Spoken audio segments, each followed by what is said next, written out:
So here is the engine. Destroy an engine.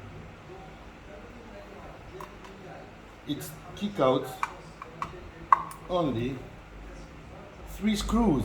If you think this is destroy an engine and you pretend to be engineer, I think you need to change the job, because this is easy, okay, like that.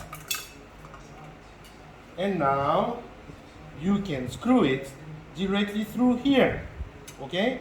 Here you get exactly the blades space, what you're gonna put here and screw from here. Is that so complicated? Really?